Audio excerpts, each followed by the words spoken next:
the closest I could get basically was just seeing his two feet kind of eaten up by that little crevice. I couldn't see his body at all. On November 24th, 2009, Jon, his brother Josh, and 11 friends would go into Nutty Putty Cave located west of Utah Lake.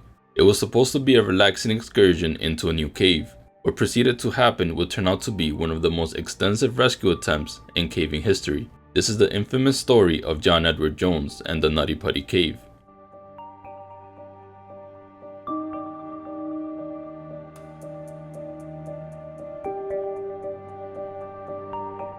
Want to have the family have a chance to talk to him, sort of boost his spirits a bit. John Edward Jones was an experienced caver. Having grown up in Utah, John, now 26, was no stranger to caving. John's father Leon took him and his younger brother Josh on caving trips all over the state. Josh, 23, wasn't his only brother. John was born into a big family consisting of 5 boys and 2 girls. John was also a devout Christian and an active member of the Church of Latter-day Saints, having served the mission for the church in Ecuador. John had graduated from BYU, where he met his wife, Emily. They were married in 2006. At the time of the accident, John was studying to be a pediatric cardiologist at the University of Virginia, where he lived with his wife and 13-month-old daughter, Lizzie. Emily and John were expecting their second child next June. John planned a trip to go back home to Utah to visit his family for Thanksgiving. After hearing that his brother is coming to visit, Josh planned an excursion to a cave. He made reservations for himself, his brother, and 11 friends. The cave was Nutty Putty, which they had never been to before.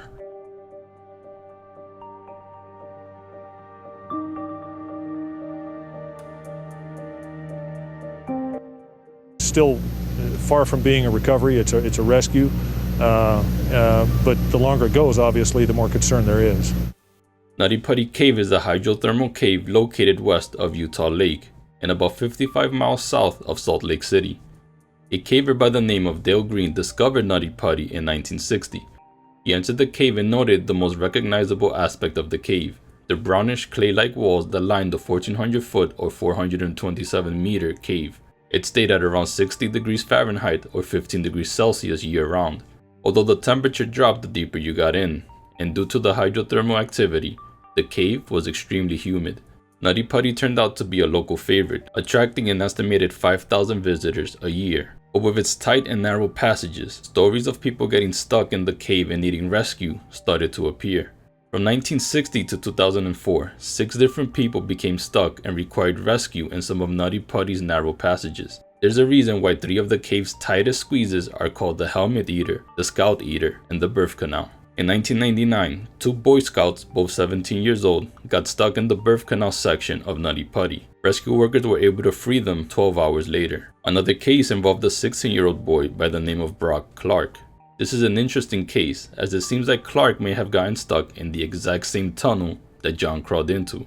At around 4 p.m. on August 21st, 2004, Brock and a few friends went into Nutty Putty when he found a small opening deep inside the cave. He started crawling through the passage until he got to a part that seems to descend.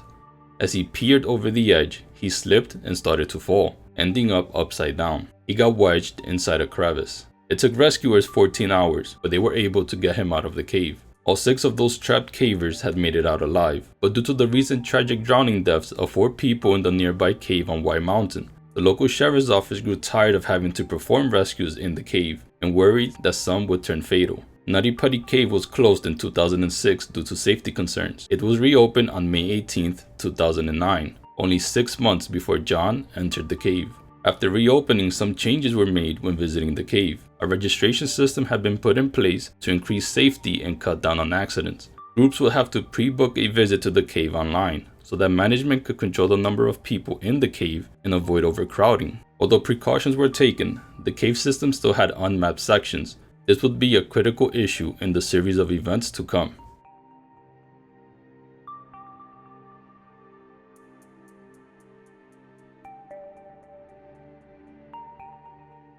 He'd worked himself face forward through a series of tight passes. On November 24, 2009, the brothers Josh and John decided to rekindle their love for caving, and with 11 other friends and families made their way to the location of the cave. located just south of Salt Lake City. The location of the cave was barren and unspectacular. Sitting on a hill, the cave's entrance is a small hole located in a small pit. The entrance is 6 feet in diameter and drops down 15 feet. Climb to the bottom of the entrance and you'll need to crawl into a 2-foot opening. You'll then crawl for 20 feet, where the cave will open into the main chamber. At around 8 p.m., the group made it down and into the cave. They made their way to a large chamber named the Big Slide. Jon and the others split up to find the birth canal, and that's when he stumbled on a waist-high entrance to a tight passage. Jon wore a 1970s-style rainbow headlamp. His father had bought him for caving trips they used to go to when he was young. Jon stuck his head inside the entrance, thinking he found the birth canal. Instead of waiting for his brother to come back, Jon decided to go into the passage as he wanted to be the first to try and make it all the way down. He started crawling into the tunnel, pushing himself with his hand and feet, but it seemed way too tight. Jon stopped and tried to turn around, but was unable to do so. So he kept going, thinking that it was the beginning of the birth canal and it would eventually open up. Jon saw a tight restriction and wiggled his body through it. He kept going until he noticed a fissure at the bottom that dropped nearly straight down. He started crawling into it, thinking it'll widen out at the bottom.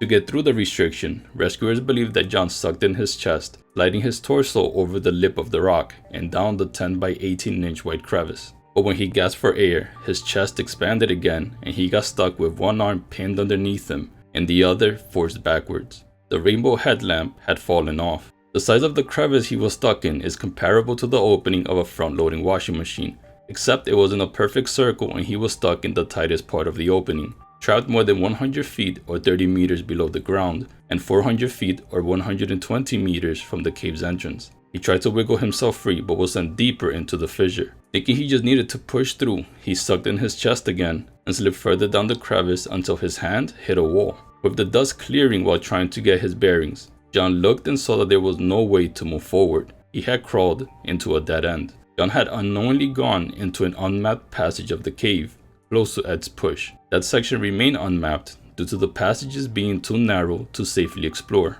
Being an experienced caver, when Jon realized he was stuck, he remained calm and tried to crawl back up the way he came. But being almost vertically upside down, this proved to be a monumental task.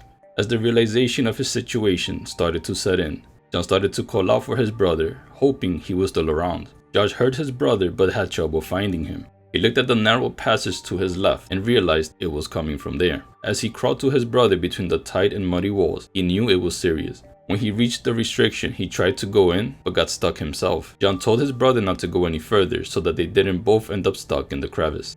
The two devoutly Mormon brothers prayed together before Josh got out of the tunnel and went back in, feet first, and attempted to pull Jon from the crevice by wrapping his legs around him. As Josh pulled up, Jon's body inched up just a bit, but he slipped right back down as soon as Josh released him.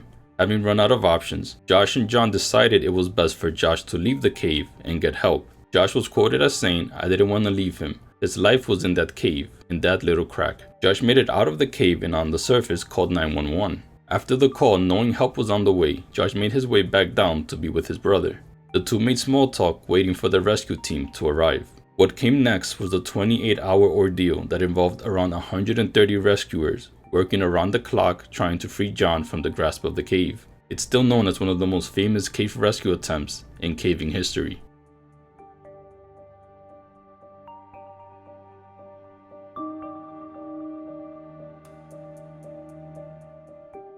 Being stuck in that position for going on 23 hours now makes it very difficult for him. After nearly an hour, Josh was informed that the rescue team was on the surface and near the cave's entrance. He went up to find them.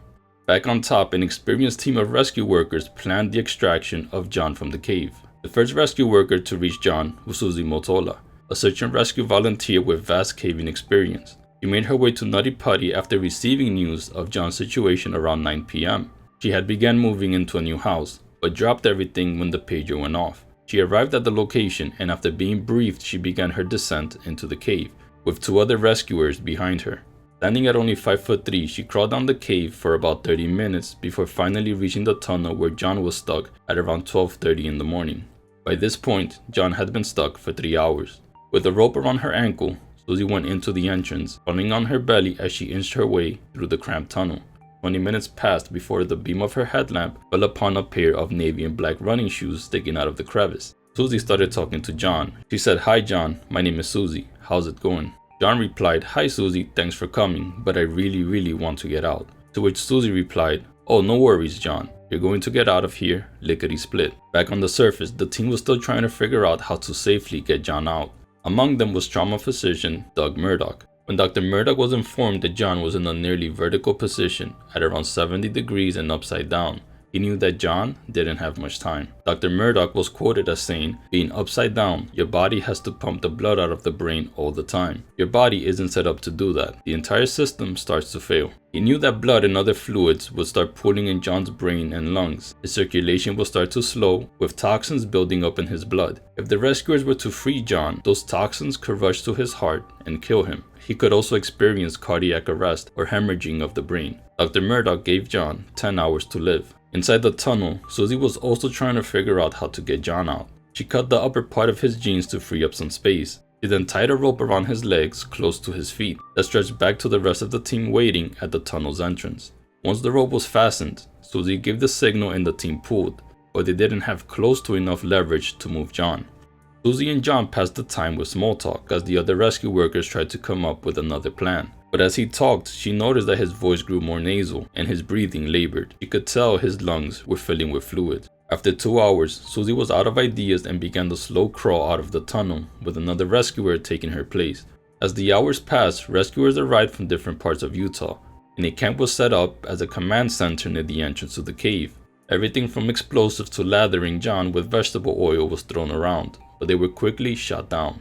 Emily, Jon's wife, had spent the entire night of the 24th waiting by the phone, hoping that she'll receive a call that Jon was free. Emily knew how persistent her husband of 3.5 years could be. On the morning of the 25th, Emily couldn't wait and drove to the cave with Lizzie and Jon's parents in tow.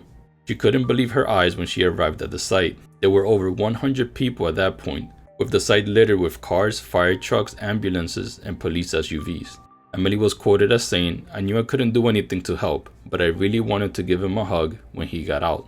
I just imagined him being really tired and scared."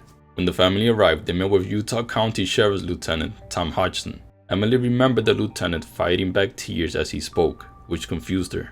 But Tom remembered years ago, the 16-year-old boy who got stuck in a similar tunnel to the one that trapped Jon. A pulley system was used to free the 5'7" teen, but Jon was much bigger.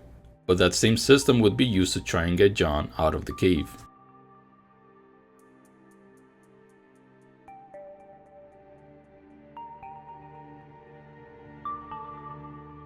There's an incredible sense of disappointment and discouragement about that having happened, because they know that it was hard to get him to that point, and getting him back to that point again would be a real effort again.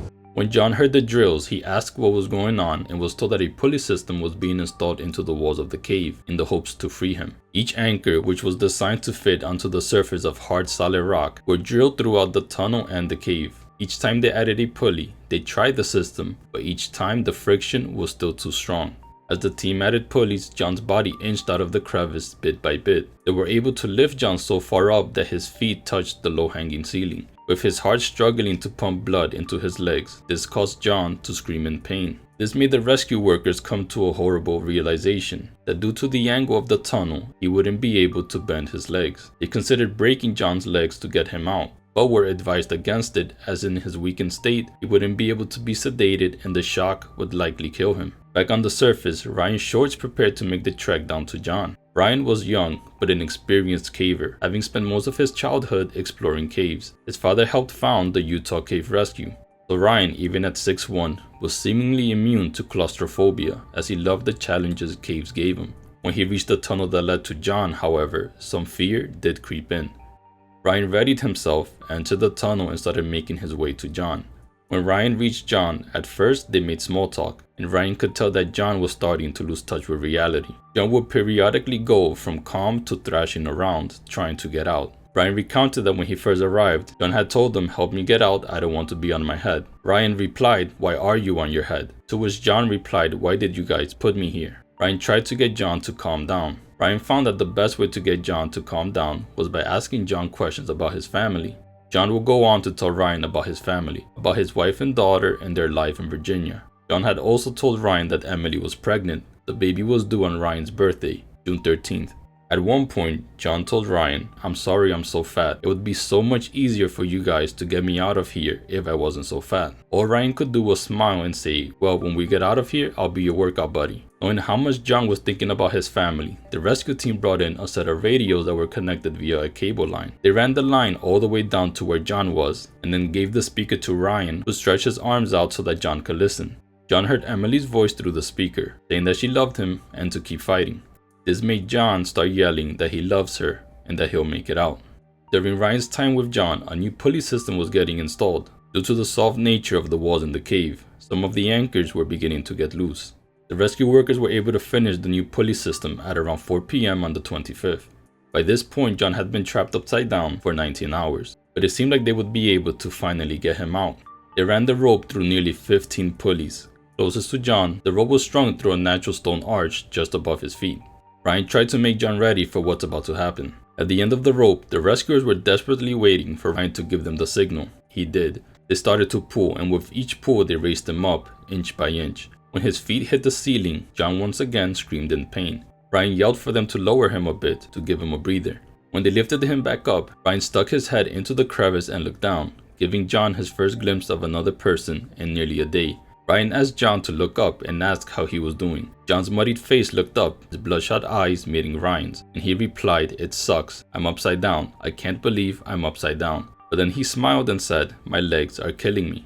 They let him back down one more time. After 20 minutes, it was time to try again. Ryan yelled for the team to pull, and Jon once again inched up. Ryan began to hope, as did the rest of the team. Jon would require intensive care, but he would be free. He would be able to hug his wife and watch the birth of his baby. Suddenly, a loud shuddering noise filled the cave. When Ryan came to, he was confused as to what happened, but he noticed blood and realized it was his. He tried to speak, but it felt like his jaw was broken. The natural arch above Jon's feet gave way and shattered under the pressure of Jon's body, sending a heavy-duty carabiner straight at Ryan's face. When Ryan peered back into the crevice, he saw that Jon had slipped right back into the same spot. Ryan spoke to Jon for the last time, with blood gushing from his mouth. He said, "Jon, I'm bleeding. I've got to get out. But it's okay. Everything's okay. Someone will come in to be with you." When the rope went slack, the 8 people pulling the rope fell to the ground. Ryan's father, Dave, was among those who fell. When he saw his son come out, he worried that Ryan may have had a serious injury. After getting medical treatment, Ryan told his father that the tunnel was still accessible and that it was okay to go back in. Reluctantly, Dave crawled in. Dave got close to Jon and asked if Jon was okay. Jon replied, "I'm going to die here. I'm not going to come out of here, am I?" To which Dave replied, "We're going to get you out." Jon would ask about Ryan. "Is he okay? I think he's hurt really bad." That would be the last thing John Edward Jones would say. Shortly after that, Jon fell silent and his breathing slowed. Noticing this, Dave went deeper into the crevice and tried to wrap a rope around Jon's waist, but it was just way too tight to work it all the way around. He asked if Jon could suck in his stomach, but Jon didn't reply. Dave tried to make his way back up, but realized he was now stuck. It took him 15 minutes to be able to finally crawl back out. This exhausted Dave, so he started making his way back out of the tunnel before going to the surface. Once back up, Dave pulled Lieutenant Hodgson aside and told him, "He's dying right now. He has a heartbeat, but he's had difficulty breathing before I got there. You can't get someone down there before he dies." But Tom remembered his earlier promise to Jon's family and still wanted to try and rescue Jon. A member of Utah Cave Rescue, Brandon Koalis, was sent down to check on Jon. He brought a telecom so Emily can talk to him. Emily told Jon, "I know you've been pushing so hard for so long, why don't you rest for a minute and take a break, and then you can push again." She was still convinced that Jon would get out. While Emily's voice could once again be heard echoing through the cave, this time Jon didn't respond. Brandon said by this point, Jon was already unconscious. He never woke up. A rescuer with medical training crawled into the tunnel, and at 11:56 p.m. on November 25th, Jon Edward Jones was pronounced dead.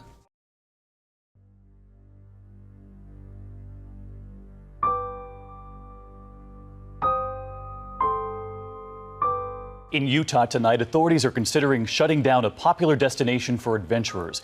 It's a cave which has now been declared a public hazard after a young father died inside. Lieutenant Hodgson never made a promise he couldn't keep. This time would be different. Due to the danger that extracting Jon's body would impose on the rescuers, Tom had to make a call he wishes he didn't have to. He called Jon's family to tell them his team wouldn't be able to get Jon's body out of the cave. Tom said to make that phone call on Thanksgiving morning to a family that is hopeful you'll be able to bring their son out and they'll get some closure. It wasn't an easy call to make. Even though the family protested at first, wanting to give Jon a proper burial, they understood the dangers of the extraction and agreed to leave his body in the cave. Against protests from caving organizations throughout Utah, the cave was then sealed a few weeks later. Cement was poured down the entrance, with Jon's body still trapped in the crevice the rescue workers were trying so hard to get him out of. A memorial plaque was placed at the entrance of the cave to commemorate Jon's life and the rescue attempt. After the passing of Jon, Emily went back to Virginia. On the 15th of June, their baby was born. She named him Jon. Thank you for watching.